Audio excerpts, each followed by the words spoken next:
A ciência é uma senhora com um senso de humor bastante peculiar. Ela adora provocar quem se dedica a estudá-la. Primeiro presenteia você com um lampejo de genialidade, daqueles de fazer pensar, é isso. Um verdadeiro eureka. Mas no instante seguinte esfrega na sua cara que essa resposta tiraria nota 0 na escola. E então, não antes disso, deixe-me contar uma história realmente fascinante. O ano era 1925. Em certo lugar havia 2 jovens físicos. Ambos tinham acabado de entrar na casa dos 20 anos. E foi justamente nessa idade que tiveram uma ideia capaz de resolver um problema que atormentava pesquisadores havia muito tempo. Eles escreveram imediatamente um artigo científico e o entregaram ao orientador para publicação, já com a glória de um prêmio Nobel em mente. Mas pouco depois depararam-se com um cálculo intrigante feito por outro cientista. E esse cientista não era uma pessoa qualquer. Era um verdadeiro gigante da ciência, alguém sem cujo trabalho até mesmo a teoria da relatividade de Einstein talvez tivesse tomado um rumo completamente diferente. Segundo esse cálculo, para que a teoria dos 2 jovens funcionasse, o elétron teria de girar a uma velocidade equivalente a 300 vezes a velocidade da luz. Vou repetir, 300 vezes mais rápido que a luz. De candidatos ao Nobel, eles passaram a correr desesperados até o orientador para retirar o artigo. Mas já era tarde demais. O artigo já tinha seguido para a impressão. E para completar, o professor ainda disse a eles: "Vocês ainda são jovens, um erro desses pode ser perdoado." Olá, pessoal! Mas a parte mais interessante dessa história é que esses jovens físicos realmente estavam errados e, ao mesmo tempo, estavam certos. A ciência os fez de gato e sapato, mas em troca dividiu com eles um pedacinho da glória. Pessoal, quem fala com vocês é o Deluca. Bem-vindos ao nosso canal Pipa. E agora vamos conhecer essa história extraordinária em detalhes.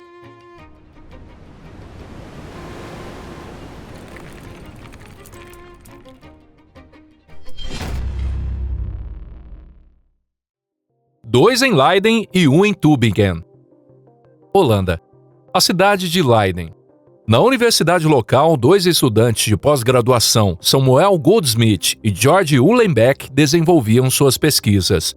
Seu orientador era Paul Ohrenfest, um dos físicos mais renomados da Europa. Também conhecido como amigo de Einstein, era temido por suas críticas afiadas. Pesquisadores de toda a Europa iam até ele em busca de conselhos, discussões e às vezes debates acalorados. Goldsmith e Uhlenbeck tentavam desvendar o mistério dos espectros atômicos. Havia muito tempo já se conhecia ali um fenômeno estranho. Em termos simples, uma linha que pela teoria deveria aparecer sozinha, surgia duplicada nas fotografias. Eram 2 linhas muito próximas, mas inconfundivelmente distintas. Esse fenômeno era chamado de estrutura fina e atormentava os físicos havia anos. Foi então que os 2 tiveram uma ideia. Era uma solução elegante, lógica e, acima de tudo, tão simples que até um estudante do ensino médio poderia entendê-la. Naquela época já era amplamente conhecido que os elétrons orbitavam o núcleo atômico. Mas e se o próprio elétron também girasse em torno do seu próprio eixo? Como a Terra, só que em uma escala muito, muito menor. Nesse caso, o elétron geraria um campo magnético adicional, alterando a energia do átomo e dividindo a linha espectral exatamente da forma observada nos experimentos. Perfeito. Resolvemos o mistério da estrutura fina. Cadê o nosso Nobel? A ideia era realmente brilhante. Eles deram a esse novo conceito o nome de spin, palavra inglesa que significa rotação. Em seguida, escreveram um artigo e o entregaram a Ehrenfest. Ehrenfest leu o trabalho e franziu a testa. Segundo pessoas que o conheceram, ele tinha um talento extraordinário para identificar instantaneamente qualquer ponto fraco em uma teoria. E dessa vez também, sua intuição lhe dizia que havia algo errado. Ao calcular a velocidade angular necessária para produzir esse efeito, obtinha-se um valor absurdo. Mas o ano era 1925. A física quântica avançava tão rapidamente que ideias consideradas absurdas no dia anterior eram confirmadas no seguinte. Talvez fosse o caso dessa também. Ehrenfest elogiou os jovens e enviou o artigo para publicação. Agora atenção. Vamos voltar no tempo 9 meses. Ainda em janeiro de 1925. Alemanha, Tübingen. Um jovem pesquisador de 20 anos chamado Ralph Kronen visitava o professor Alfred Landé. Naquele momento, Landé acabara de receber uma carta de Wolfgang Pauli sobre o famoso mistério dos espectros atômicos. Cronin leu a carta. E durante o almoço, acredita nisso, teve exatamente a mesma ideia. O elétron giraria sobre si mesmo, gerando um campo magnético adicional capaz de explicar a estrutura fina. A ideia, os cálculos, tudo coincidia absolutamente em cada detalhe. Alguns dias depois, a nova estrela da física quântica, o próprio Pauli, chegou a Tübingen. Era alguém respeitado por todos e também um pouco temido. Nervoso, Cronin apresentou sua teoria. Depois de ouvir tudo, Pauli descartou a ideia com poucas palavras. Muito engenhosa, mas sem relação com a realidade. E ainda acrescentou: faça as contas você mesmo, vai descobrir o absurdo de uma velocidade maior que a da luz. Cronin tinha apenas 20 anos, e diante dele estava ninguém menos que Pauli. Em silêncio, ele assentiu, voltou para o seu quarto e guardou o manuscrito na gaveta da escrivaninha. Depois disso, Cronin teve uma longa carreira e tornou-se um excelente físico. Trabalhou na teoria do ferromagnetismo e, mais tarde, seu nome ficaria eternizado nas relações de Kremens-Cronin na óptica. Mas a oportunidade de ser reconhecido como o autor da descoberta revolucionária do spin do elétron em 1925, essa nunca mais voltaria. O lápis de Lorentz. Agora voltemos a Leiden. A algumas quadras do laboratório de Ehrenfest morava Hendrik Antoon Lorentz. Sim, o próprio Lorentz das transformações de Lorentz. O mesmo da força de Lorentz. E também vencedor do Nobel de 1902. Einstein dizia que ao falar de Lorentz tirava o chapéu. Literalmente, não em sentido figurado. Em 1925, Lorentz tinha 72 anos e era uma verdadeira lenda viva. Já havia deixado a linha de frente da pesquisa, mas continuava sendo uma espécie de sábio consultor em Leiden. Sempre que surgia uma nova teoria ou um novo artigo, as pessoas iam ouvir sua opinião. E Uhlenbeck, um dos dois jovens descobridores, resolveu mostrar o artigo a Lorentz. Lorentz pegou um lápis e fez algo que até um estudante do segundo ano da universidade seria capaz de fazer. Algo que, por algum motivo, nem Ehrenfest, nem Goudsmit, nem o próprio Uhlenbeck haviam feito.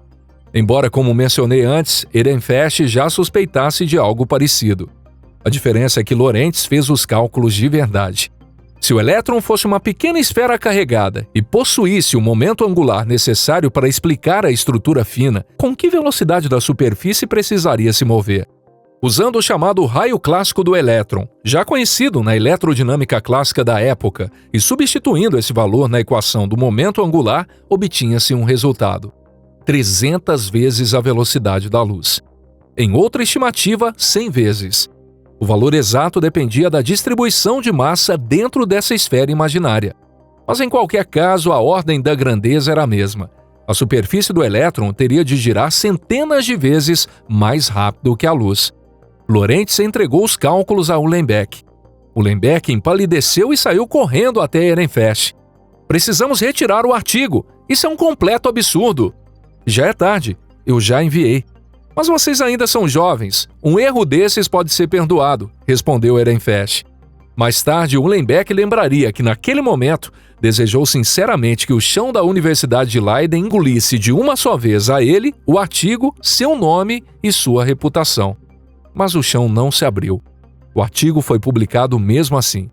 E foi assim que a comunidade científica recebeu um artigo afirmando que o elétron girava a uma velocidade proibida pela teoria de Einstein. Em circunstâncias normais, isso teria sido um desastre, o fim da carreira de pesquisador, e aqueles dois jovens físicos seriam lembrados apenas como autores de uma teoria absurda.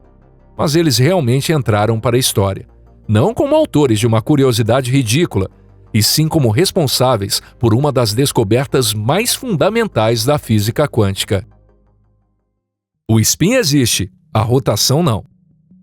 O artigo de Goudsmit e Uhlenbeck foi publicado no outono de 1925. Os cientistas mais experientes riram. Esses jovens! Na pressa de alcançar a fama, cometeram um erro tão infantil. Mas aquele sorriso não durou muito. Os experimentos, embora com uma ressalva da qual falaremos mais adiante, reproduziram exatamente o que o artigo previa e com uma precisão extraordinária. O elétron se comportava como se realmente possuísse um momento angular próprio.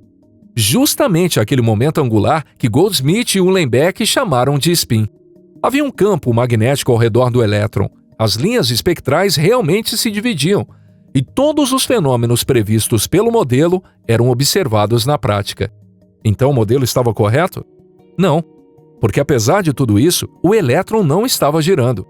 Mas como assim? Afinal, momento angular significa literalmente quantidade de rotação. Se um objeto possui momento angular, isso significa que ele está girando. Negar isso seria como dizer que um planeta possui velocidade orbital, mas não está se movendo. Não faz o menor sentido.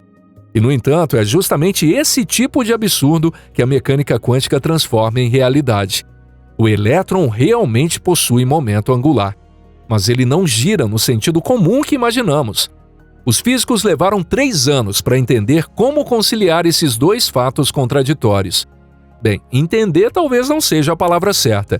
Na prática, eles simplesmente tiveram de aceitar que o spin não é uma rotação, mas uma propriedade independente do elétron, tão fundamental quanto sua massa e tão inseparável quanto sua carga elétrica. O termo spin permaneceu apenas como um rótulo histórico, porque em 1925, os físicos acreditavam que aquilo realmente fosse uma rotação. Quando descobriram que não era, já era tarde demais para mudar o nome. E assim, o elétron carrega esse nome há 100 anos. Como se fosse uma lembrança daquele artigo que Uhlenbeck tentou retirar. Mas na verdade isso acabou sendo muito conveniente. Afinal, quando falamos em fluxo de caixa, ninguém acredita de verdade que o dinheiro esteja correndo como água, não é? É apenas uma metáfora para facilitar a compreensão, não uma descrição literal da realidade. Com a rotação do elétron, acontece exatamente a mesma coisa. Esse termo torna as equações muito mais fáceis de manipular, mas isso não significa que o elétron esteja realmente girando. Então, como descobriram que ele não girava de verdade? Como os físicos perceberam que Goldsmith, Uhlenbeck e Cronin acertaram o fenômeno, mas erraram completamente o mecanismo? A resposta é óbvia. Por meio de experimentos, é claro. 2 pontos e 2 errado. Como acontece com frequência na física, o experimento que deu o golpe definitivo no modelo clássico do spin já havia sido realizado em 1922, ou seja, 3 anos antes de Goldsmith e Uhlenbeck proporem esse modelo. A única diferença é que naquela época ninguém compreendeu o que estava vendo. Os físicos alemães Otto Stern e Walter Gerlach imaginaram um experimento da seguinte forma: se um átomo fosse um pequeno ímã, sua trajetória deveria se curvar ao atravessar um campo magnético não uniforme. A direção e a intensidade dessa curvatura dependeriam da orientação desse pequeno ímã. Os pequenos ímãs dentro dos átomos estariam apontando para todas as direções. Alguns para cima, outros para os lados, outros em posições inclinadas. Portanto, ao fazer um feixe de átomos atravessar o campo magnético e atingir uma tela, o esperado era ver uma faixa vertical borrada. Afinal, cada átomo se desviaria de maneira diferente por causa da sua orientação. Stern e Gerlach aqueceram átomos de prata, fizeram eles passar pelo campo magnético e olharam para a tela. Surgiram 2 pontos separados, um acima e outro abaixo. Era como se todos os átomos tivessem combinado antecipadamente que só escolheriam entre 2 orientações possíveis, orientação 1 ou orientação 2. Não existia uma terceira orientação nem estados intermediários. Pela física clássica, isso era absolutamente impossível. Mas o resultado estava ali, perfeitamente claro, estampado na tela. Em 1922, nem Stern nem Gerlach entenderam o que haviam observado. Eles acreditaram por engano que apenas haviam confirmado alguns detalhes do antigo modelo de Born-Sommerfeld. Só alguns anos depois, quando o artigo de Goldsmith e Uhlenbeck foi publicado, a verdade finalmente veio à tona. Aqueles 2 pontos correspondiam aos 2 componentes do spin do elétron, e sua projeção em uma determinada direção só podia assumir 2 valores. Em outras palavras, a natureza não escolhe um sofisticado menu degustação de um restaurante 3 estrelas Michelin, mas apenas entre 2 opções de um bandejão universitário. Aliás, Stern acabaria recebendo o Prêmio Nobel em 1943. Já Gerlach, que durante a guerra ocupou uma posição central no programa nuclear alemão, nunca recebeu o prêmio. Provavelmente pela mesma razão, o Nobel de Stern também não foi concedido por essa descoberta conjunta, mas por outro trabalho, que do nosso ponto de vista é muito menos importante. Mas essa é uma outra história. O experimento de Stern-Gerlach mostrou que o spin é quantizado, possui apenas 2 valores possíveis e não pode ser previsto pelo modelo clássico de uma esfera girando. Esse foi o primeiro prego cravado no caixão daquele modelo. E veio então o segundo. Na nossa opinião, ainda mais elegante. Se o elétron realmente fosse uma esfera carregada girando sobre si mesma, deveria existir uma proporção fixa entre o seu momento magnético e seu momento angular. Na física, essa constante é representada pela letra G. Para uma esfera clássica em rotação, o valor de G deveria ser exatamente 1. Esse resultado decorre exclusivamente da matemática da eletrodinâmica clássica. Então resolveram medir, e descobriram que o valor de G do elétron era praticamente 2. Inacreditável. O modelo clássico errava exatamente por um fator de 2. Curiosamente, a mecânica de Newton também errava exatamente por um fator de 2 ao calcular o desvio da luz provocado pelo Sol. Coincidência? Talvez, mas essa é também uma outra história. Surge então uma pergunta natural: de onde veio esse 2? Por que justamente 2? Se a teoria clássica prevê 1 e a natureza mostra 2, alguém precisa explicar esse 2. No caso da deflexão da luz, quem explicou foi Einstein. E aqui, Goldsmith e Uhlenbeck não conseguiram. Nem Bohr, nem Pauli, até que entrou em cena um inglês extraordinariamente calado. Alguns Diracs depois, 1928, Cambridge, Paul Dirac. Seus colegas brincavam dizendo que existia uma unidade de conversa chamada 1 Dirac. Ela equivalia a 1 palavra por hora. Conta a lenda que durante uma aula, um estudante levantou a mão e disse: "Professor, não consigo entender a equação no quadro." Dirac permaneceu em silêncio durante 1 minuto inteiro e então continuou a aula. Mais tarde alguém perguntou: "Professor, o senhor não vai responder a pergunta?" Dirac respondeu intrigado: "Pergunta? Aquele estudante apenas descreveu a situação dele." Foi esse cavalheiro de poucas palavras que decidiu enfrentar um problema que ninguém conseguia resolver. Escrever uma equação para o elétron que fosse compatível ao mesmo tempo com a mecânica quântica e com a teoria da relatividade. Vale lembrar que a equação de Schrödinger descreve corretamente a mecânica quântica, mas não se ajusta bem à relatividade. Dirac mergulhou na matemática. Tentava, descartava, tentava novamente, até que em um determinado momento a equação finalmente tomou forma. Só então ele começou a investigar o que aquela equação dizia sobre o elétron. Esse era o seu método. E foi assim que descobriu 2 coisas fundamentais. A primeira, a própria equação exigia automaticamente a existência do spin. Isso é algo extremamente raro na história da física. Ninguém inseriu o spin deliberadamente, nem partiu da hipótese de que o elétron gira. Simplesmente para que a equação fosse válida tanto para a mecânica quântica quanto para a relatividade, o elétron precisava possuir um momento angular próprio. A segunda, a equação previa que o fator G do elétron era exatamente igual a 2. Justamente aquele 2 que ninguém conseguia explicar. E vale destacar que Dirac não ajustou sua equação para obter esse resultado. Aconteceu exatamente o contrário. O 2 simplesmente apareceu por conta própria. E de quebra, a mesma equação também previu a existência da antimatéria. 4 anos antes dela ser descoberta experimentalmente. Consegue imaginar? Foi uma previsão feita exclusivamente pela matemática. Ao que tudo indica, as equações sabem mais sobre o universo do que as próprias pessoas que as escrevem. O fio que une todas as coisas. Talvez vocês estejam pensando: tudo bem, entendi que os físicos descobriram isso. Mas o que isso tem a ver comigo? Praticamente nada, exceto por um pequeno detalhe. Se o spin não existisse, você também não existiria. Nem qualquer outro ser humano. Nem as estrelas, os planetas ou qualquer outra coisa no universo. Existe algo chamado princípio da exclusão de Pauli. É a lei que diz que 2 elétrons não podem ocupar exatamente o mesmo estado quântico ao mesmo tempo. E esse princípio só existe porque os elétrons possuem spin. Se o princípio da exclusão de Pauli não existisse, todos os elétrons de um átomo cairiam para um nível de energia mais baixo. Como consequência, todos os átomos seriam iguais. Não existiriam química, nem diferentes elementos, nem moléculas. E, naturalmente, nós também não existiríamos.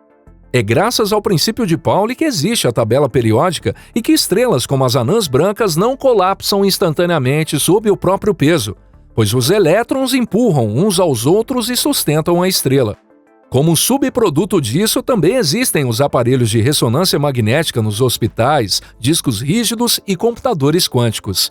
É claro que, comparados ao efeito que sustenta o próprio universo, esses são apenas pequenos bônus do nosso dia a dia. Curiosamente, Goldsmith e Uhlenbeck acreditavam estar explicando apenas 2 finas linhas do espectro atômico, mas na realidade acabaram descobrindo o fio que sustenta tudo. Aliás, Colombo também acreditava que a Terra era menor do que as pessoas da época imaginavam. Os estudiosos árabes da Idade Média haviam calculado com grande precisão o comprimento do Equador, mas expressaram esse valor em milhas árabes.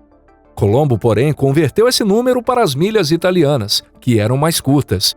Por causa desse erro de conversão, a Terra acabou encolhendo cerca de 25% nos cálculos dele. Por isso, acreditava que bastariam algumas semanas navegando para o oeste para chegar à Índia. E foi justamente esse equívoco que levou à descoberta do continente americano. Os alquimistas também acreditavam sinceramente que era possível transformar chumbo em ouro. Durante essa busca, inventaram instrumentos de laboratório, deram origem à cultura da experimentação e descobriram ácidos extremamente fortes. E tem mais. Em 1669, Hennig Brand tentou produzir a pedra filosofal usando urina e acabou descobrindo o fósforo. Convenhamos, essa história é fantástica, né? Da mesma forma, Samuel Goldsmith e George Uhlenbeck acreditaram que o elétron girava sobre si mesmo e, graças a esse engano, descobriram o spin. Então, qual é a moral dessa história? É muito melhor agir, mesmo correndo o risco de errar, do que não fazer absolutamente nada. O universo sabe recompensar a ousadia guiada pela razão. Considere isso uma das regras silenciosas da vida. E se você gostou desse vídeo, deixe o seu like e compartilhe com seus amigos. E muito obrigado por assistir. Um forte abraço e até a próxima. Tchau, tchau.